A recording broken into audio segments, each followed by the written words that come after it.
Vamos a hablar sobre un tema que ha generado, por supuesto, también preocupación, pero hay necesidad de explicaciones en torno a una calificación que ha hecho Fitch Rating, que es una calificadora internacional, y el gobierno no está precisamente de acuerdo con esa calificación que se le ha colocado a Bolivia de una calificación B a D menos.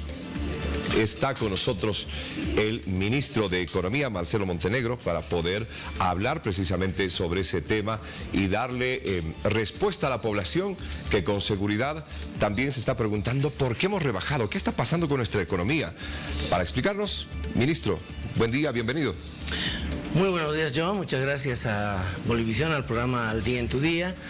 Y efectivamente, como tú señalas, no estamos de acuerdo nosotros con la manera en que ha emitido su informe Fitch Rating, porque Bolivia ha sabido capear el año pasado un escenario de volatilidad, incertidumbre muy grande, John, teniendo estabilidad de precios, una de las inflaciones más bajas del mundo, crecimiento económico, reducción del déficit fiscal de 12,6 a 7,2 en 2 años. Eso no es una tarea sencilla y creo que no se ha hecho un balance justo del manejo macroeconómico que ha tenido el país. Ministro, para que la gente entienda, ¿qué es la Fitch Rating?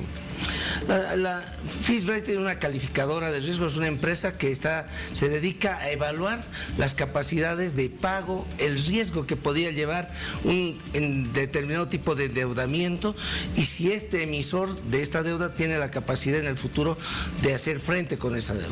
Ahora, ¿bajo qué datos la Fitch Rating habla sobre esta calificación y le dice, no, Bolivia tiene que bajar su calificación? ¿Qué es lo que no ha tomado en cuenta? Bueno, no ha tomado en cuenta que hemos reducido el déficit fiscal, que tenemos estabilidad de precios, que estamos creciendo. El Producto Interno Bruto que ha crecido. Interno Bruto, que hay proyectos que van a dar recursos en este año, como es el Mutún. Ya la siderúrgica del Mutún opera el 2023 con sus primeras láminas de acero. Nuestra planta de urea el año pasado nos ha dado 130 millones de dólares en exportación, este año va a ser mucho más. Hay que considerar también el ahorro que tiene el gobierno nacional con etanol, más de 180 millones de dólares el año pasado, este año vamos por 200 a 250 millones de litros de etanol, con los que vamos a también generar sustitución de importaciones. Nuestra planta FAME, que es la planta del biodiesel, que nos va a ahorrar como unas cosas de 100 millones de dólares y así. Y lo más importante, el tema del litio. Yo te voy a ser muy sincero, John. Sí. Las calificaciones de riesgo pueden hacerse en cualquier momento, pero generalmente se hacen en septiembre. Ha habido que se está haciendo ahora en el mes de marzo y yo no creo en aparecidos ni en casualidades. Justamente cuando la señora encargada del Comando Sur, Laura Richardson, dice hay un interés maligno en el negocio del litio, salen estas calificaciones. Yo no creo en aparecidos, aquí hay cosas extrañas en ese sentido, pero el gobierno nacional es soberano para poder firmar con quien quiera un acuerdo para explotar el litio, porque Bolivia es un país que tiene todo el derecho de asociarse con quien quiera para explotar sus recursos naturales. Por ahí se ve incluso algún tipo de comparación, ministro, con gobiernos anteriores, en realidad del 2019, 2020, para basarse también en esta calificación, que el gobierno lo ve equivocado. Claro, porque Bolivia ha destacado el año pasado justamente por esta estabilidad de precios. Hoy día está ya en un problema grave Credit Suisse y se están derrumbando todas las bolsas europeas. En Estados Unidos han quebrado 3 bancos. Entonces, ponte en esa situación de que las calificadoras de riesgo no están siendo tan duras como son tan duros con nosotros en esos ambientes. Y hay que recordar que el 2008 parte del problema de la crisis financiera internacional fue el mal trabajo que hicieron las calificadoras de riesgo al darle AAA a bonos que estaban fundamentados en hipotecas basura. Entonces, considero que debería haber más ecuanimidad. Nosotros hemos enviado una nota a Fitch donde hemos explicado y hemos argumentado por qué la reducción no es adecuada, dado los elementos que tiene el gobierno nacional. Hay 800 millones de dólares de créditos por ser aprobados en la Asamblea Legislativa y que obviamente van a ir a reforzar las reservas internacionales. Bolivia nunca ha dejado de pagar a ningún acreedor. Entonces no se entiende por qué hay esa calificación tan dura considerando todos esos aspectos. No tenemos cerradas las puertas a ningún organismo multilateral. De hecho, están los créditos, están ahí. Entonces debe considerarse todos estos elementos como fundamentos de que la economía en este año tiene las posibilidades de seguir funcionando adecuadamente. Además, ya se viene la venta de litio. YLB ha anunciado una venta de 570 millones de dólares y hay posibilidades de hacer ventas a futuro por más de 1.000 millones de dólares. Entonces, hay una perspectiva en este año y de mediano plazo a que muchos de los proyectos se van a materializar en términos de ahorro de divisas, aumento de reservas internacionales. Por lo tanto, no consideramos justa y adecuada la calificación que ha hecho Fitch Ratings. Ministro, este informe de esta calificadora de Fitch Rating está basado también en el tema de las reservas que tiene Bolivia y le atribuye precisamente a eso para bajarle a B- a nuestro país. Cuando hablamos nosotros con Fitch Ratings y con otras calificadoras, lo que nosotros hemos señalado es que, por ejemplo, en el año 2020, en 12 meses han caído más de 1.579 millones de dólares en las reservas. Y no han sido tan duros con esta caída que nadie la niega, que ha habido, pero en 28 meses de 1.379, a menor ritmo. Entonces, ahí se ve que definitivamente las calificadoras tienen ciertas ópticas sesgadas en el momento de hacer sus evaluaciones. Ministro, ahora usted decía que hay en la Asamblea Legislativa créditos por aprobar, y estamos a nivel nacional. Está el ministro de Economía con nosotros para hablar sobre esta calificación que ha dado la Fitch Rating a nivel internacional de B a B- a nuestro país. Y le decía, ministro, ¿en qué nos perjudica? Hay créditos que aprobar en la Asamblea Legislativa. Esta calificación podría evitar que la gente en el contexto internacional que está a punto de prestar plata e inyectar al país puedan retroceder. ¿En qué nos perjudica? ¿Cuál es el alcance, ministro? Bueno, es una información pública en relación a el grado de inversión que tiene el país y obviamente podría tener algún efecto, digamos, en términos de la evaluación que hagan los posibles o potenciales compradores de bonos, pero los organismos multilaterales que trabajan allá dentro del país saben de la capacidad que tiene el país y la potencialidad de devolver todos estos créditos, y por eso nos los han otorgado. Entonces nosotros estamos en ese sentido tranquilos. Hay 800 millones de dólares por aprobarse en la Asamblea Legislativa Plurinacional y que nosotros estamos confiados que tanto esto como la ley de las reservas para fortalecer las reservas internacionales van a ser aprobadas y que los legisladores van a estar a la altura de las circunstancias que exige el pueblo boliviano.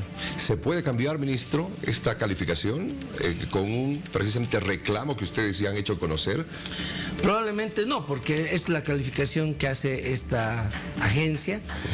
No obstante, en septiembre, cuáles las fechas que generalmente se hacen estas calificaciones, nos volveremos a ver y veremos los números cómo han cambiado. Entonces, ahí tendrán que también o mantenernos o volver a la calificación anterior. Bueno, el tema de la bolivianización también ha sido fundamental como para que el país, como usted señala, esté de forma estable y esté creciendo el Producto Interno Bruto. Sí, el pueblo boliviano confía en la moneda nacional, tiene sus ahorros en moneda nacional, opta por créditos en moneda nacional y le permite al Banco Central tener una política monetaria con grados de libertad para poder regular la liquidez, fomentar la misma o cuando sea necesario también generar, digamos, los mecanismos por los cuales se administre todo el sistema monetario de forma adecuada. Eso permite la bolivianización. En otros países que están totalmente dolarizados, los bancos centrales no tienen opción de hacer absolutamente nada, están con los brazos cortados. En cambio, nuestro Banco Central es un banco central dinámico que tiene, gracias a esta bolivianización, la posibilidad de hacer todos estos movimientos basados en la política monetaria y la política cambiaria que se combinan con la política fiscal que surge del Ministerio de Economía y Finanzas Públicas. ¿Por qué le pregunto esto, ministro? Porque con seguridad ya el gobierno lo ha hecho conocer en los últimos días. Es confiar en la moneda que tiene el boliviano y no desesperarse por la especulación que se ha tenido en los últimos días de cambiar a la divisa extranjera que es el dólar y que hay filas. ¿Cómo está ese tema, ministro? Bueno, primero que la moneda conserva su poder de compra, incluso ha aumentado con el dato de la tasa de inflación que se ha dado el mes pasado. Es una moneda estable que muchos países, incluso en la frontera, la utilizan como un medio de cambio, medio de pago. Por lo tanto, la estabilidad de la moneda nacional no está en discusión acá. Y el Banco Central ha optado por utilizar los servicios del Banco Unión para hacer una venta directa de la divisa norteamericana. Y las filas han ido disminuyendo la semana pasada y de seguro el día de ayer también hemos visto que si se han generado filas han ido disminuyendo porque se ha ido otorgando a las personas que requieren esto, ya sea por un temor infundado o sea por alguna necesidad, esta divisa. Entonces el gobierno nacional da la seguridad al pueblo boliviano de que la economía va a seguir funcionando de forma adecuada. Y a la fecha el Banco Central ya ha hecho una venta a través de el Banco Unión ahí en todo el país de 24.1 millones de dólares. Por lo tanto, consideramos que no hay por qué tener miedo y generar un ambiente de zozobra cuando la economía está estable, está creciendo, estamos reduciendo el déficit fiscal, se vienen grandes, ya vamos a decir, ya una realización patente de muchos proyectos de industrialización. Siderúrgica del Mutún ya produce nuestras primeras láminas de acero. Exportación de urea, litio, plantas de zinc, FAME, que es biodiesel, ahorro vía etanol. Todo esto es sustitución de importaciones, más el apoyo que le da el gobierno nacional a la agricultura, a los proyectos agroindustriales, a los proyectos de manufactura. Eso es el esquema de sustitución de importaciones que ya este año va a dar sus primeros frutos. Bueno, y que también se está empezando a exportar energía argentina, tal y como lo hemos acabado de escuchar con el viceministro hace un instante. Es la certidumbre que se le está dando. ¿Qué le puede decir, ministro, ya para culminar, a la población que le está viendo en casita y que tiene tal vez alguna duda todavía? ¿Va a cambiar nuestra economía? ¿No va a cambiar? ¿Quiero cambiar dólares? ¿Me conviene? ¿No me conviene? Y con esta calificación, bueno, hay varias preguntas que nos hacemos en casa, pero ¿qué le dice usted a nombre del gobierno? Le decimos al pueblo boliviano que el sistema económico, el sistema financiero es estable, la moneda es estable, estamos creciendo, hemos reducido el déficit fiscal y hay una perspectiva de generar una serie de ingresos que seguramente va a cambiar muchísimo la perspectiva del país en términos productivos. Y seguramente a alguien no le gusta que ocurra esto, ¿no? Entonces, Bolivia va avanzando en una línea productiva con resultados concretos justamente que se van a ya materializar en esta gestión. Para terminar, ministro, de forma puntual, acabo de escucharlo. ¿Usted cree que hay una manipulación externa como para que se trate de afectar al país? Bueno, es clarísima la declaración de la señora Richardson en relación a que está preocupada por la influencia que pueden tener otras potencias económicas en la región en la explotación explotación del litio. Bolivia es soberana y tiene todo el derecho al pueblo boliviano de ver cómo explotar sus recursos naturales. Aquí nadie va a venir a decidir cómo lo vamos a hacer. No somos el patio trasero de ninguna otra economía. Perfecto. Ministro, le agradezco mucho por su visita y por esta explicación y hablar sobre lo que la ciudadanía le preocupa, que es el tema de la economía y que le afecta a su bolsillo, pero que ahora se explica este tipo de calificaciones y que el gobierno no está precisamente de acuerdo y así lo ha representado. Gracias, ministro. Muchas gracias, John. Gracias a Bolivisión y al Día en tu Día. Bueno, tenemos más.